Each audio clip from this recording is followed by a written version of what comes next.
حضرت خضر علیہ السلام کی حیات میں اختلاف ہے۔ ایک جماعت کا نظریہ یہ ہے کہ حضرت خضر علیہ السلام اب زندہ نہیں ہیں۔ امام بخاری سے حضرت خضر علیہ السلام اور حضرت الیاس علیہ السلام کی حیات کے متعلق پوچھا گیا۔ انہوں نے کہا وہ کیسے زندہ ہو سکتے ہیں جبکہ نبی صلی اللہ علیہ وسلم نے اپنے وصال سے تھوڑا عرصہ پہلے فرمایا جو لوگ اب روئے زمین پر زندہ ہیں 100 سال کے بعد ان میں سے کوئی زندہ نہیں رہے گا۔ اگر آپ زندہ ہوتے تو نبی کریم صلی اللہ علیہ وسلم کی خدمت میں ضرور حاضر ہوتے اور آپ کے ساتھ جہاد کرتے۔ یہ بھی کہا جاتا ہے کہ آپ حضرت آدم علیہ السلام کے صلبی بیٹے ہیں۔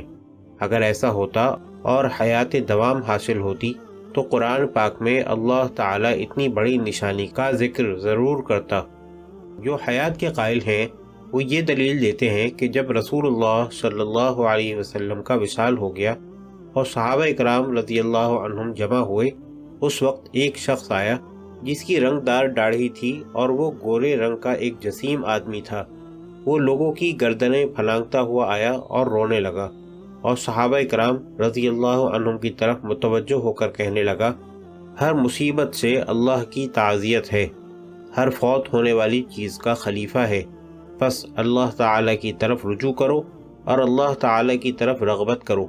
اللہ تعالیٰ تم کو آزمائش میں دیکھتا ہے، اور دیکھو مصیبت زدہ شخص وہ ہے جس پر جبر کیا جائے۔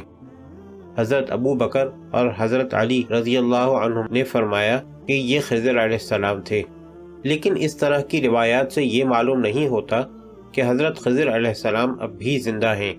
احادیث صحیحہ اور دلائل عقلیہ سے ان علماء کی تائید ہوتی ہے جو حضرت خضر علیہ السلام کی وفات کے قائل ہیں۔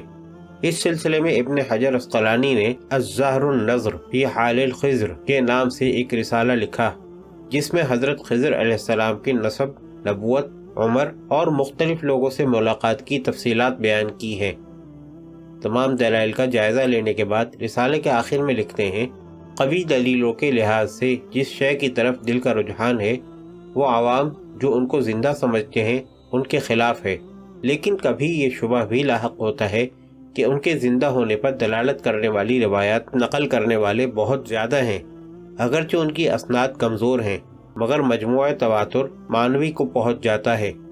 ان کے باقی نہ ہونے پر سب سے قوی دلیل ان کا رسول اللہ صلی اللہ علیہ وسلم کی خدمت میں حاضر نہ ہونا ہے، اور بغیر کسی شرعی دلیل کے پہلے زمانے کے لوگوں میں سے صرف انہی کا اتنی لمبی عمر پانا۔ حضرت قاضی ثناء اللہ پانی پتی حیات خضر کے متعلق مختلف روایات نقل کرنے کے بعد قصہ موسیٰ و خضر علیہ السلام کے آخر میں حتمی نتیجہ ان الفاظ میں بیان کرتے ہیں۔